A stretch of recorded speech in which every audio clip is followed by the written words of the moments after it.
दलित लोकांना अनेक समस्याला तोंड द्यावं लागतं. बरेचशा लोकांच्या घराला रस्ते नाही आहे, डायरेक्ट त्यांना फिरून जावं लागतं. त्याची अवस्था आहे. आता इतका मोठा निधी येतो आणि दलित लोकांचं नाव पुढं करून चुकीच्या ठिकाणी तो वापर केला जातो. या गोष्टीचा सगळ्यात प्रथम आम्ही संविधान आत्मेच्या वतीने निषेध करतो. दुसरा एक विषय असा आहे की दलित वस्ती सोडून दुसऱ्या ठिकाणी निधी वापरणं बंद झाला पाहिजे, याची मागणी आहे साहेबांकडे. आणि या ज्या निधीचा दुरुपयोग झाला हा थांबवा आणि दलित वस्तीमध्ये सुद्धा पुरवा. शासनानं अण्णाभाऊ साठे, हुसेन अण्णाभाऊ साठे दलित सुधारणा केलेली आहे.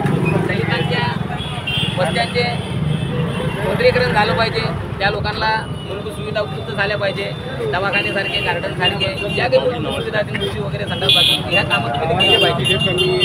आलं का लक्षात? आमची भूमिका एक की आमच्याकडे माननीय वाघसाहेब आलेले आहे आणि वाघसाहेब आम्हाला म्हणतात की बा जनसमाधी आंदोलन करू नये. पोलीस प्रशासनाचं म्हणणं तेच आलेलं आहे. पोलीस प्रशासन म्हणतात तुम्ही जर आंदोलन दिल्यानंतर करतात आम्ही तुम्हाला अटक करू असं त्यांचं आम्हाला सांगण्यात आलं आहे. परंतु आम्ही लोकशाही मार्गाने आंदोलन करायला मार्गाने ते पत्रामध्ये निघालेलो आहे आणि पोलीस प्रशासन, नगर प्रशासन हे जर आम्हाला अडवण्याचा प्रयत्न करत असेल तर ही लोकशाहीचा गळा चिरण्याचं काम आहे.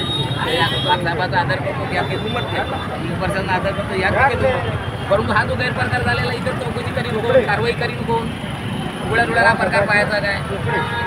दलित समाज हा फक्त अन्याय सहन करण्यासाठी साहेबांना मला पत्र दिलेलं आहे. या पत्रानुसार साहेबांना प्रशासनानं सुद्धा सांगितलं आहे 7 दिवसामध्ये साहेब काय योग्य ती कारवाई करतात. त्याचं पुढचं आंदोलन हे डॉक्टर बाबासाहेब आंबेडकर दादर चैत्यभूमी या ठिकाणी जलसमाधी आंदोलन करणार. या लोकांवर कारवाई झालीच पाहिजे अशी आमची मागणी आहे.